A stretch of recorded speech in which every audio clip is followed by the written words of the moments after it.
అన్నారంటారు గానీ మరి, ఈ పసుపు బ్యాచ్ అండి ఒకటే తిడతా ఉంటారు ఉదయం లేస్తే వీళ్ళు చెప్పే అబద్ధాలు, అబద్ధాలు, అబద్ధాలు, అబద్ధాలు.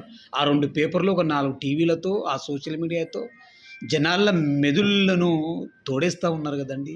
విచిత్రం కాకపోతే విజయవాడలో ఒక భాగం, ఒక 5%, ఒక 10% ఒక భాగం వచ్చిన వరదలకు 380,00,00,000 పులిహోర ప్యాకెట్లకు ఖర్చయిందంట అండి. మన రాష్ట్రంలోనే 5,00,00,000 మంది జనాలు, రాష్ట్రంలో ప్రతి గ్రామంలో వరదలు విపత్తులు వచ్చినా కూడా చిత్రాన్న ప్యాకెట్లు, పులిహోర ప్యాకెట్లని చిత్రాన్నం. విజయవాడలో ప్రతి స్వచ్ఛంద సేవా సంస్థ మనసున్న ప్రతి మనిషి కూడా కాసిన్ని నీళ్లు, కాసిన్ని పాల ప్యాకెట్లు, కాసిన్ని వాటర్ ప్యాకెట్లు, వాటర్ బాటిల్, కాసింత అన్నం పెట్టారండి నిన్నొచ్చిన వరదల్లో బాధితులకు. 21,00,00,000 అగ్గిపుల్లలకు, 21,00,00,000 రూపాయల అగ్గిపుల్లలు, క్యాండిల్స్ అంట, కొవ్వొత్తులంట 21,00,00,000 రూపాయలైనాయంట. 23,00,00,000 రూపాయలకు వాటర్ బాటిల్స్ అంట.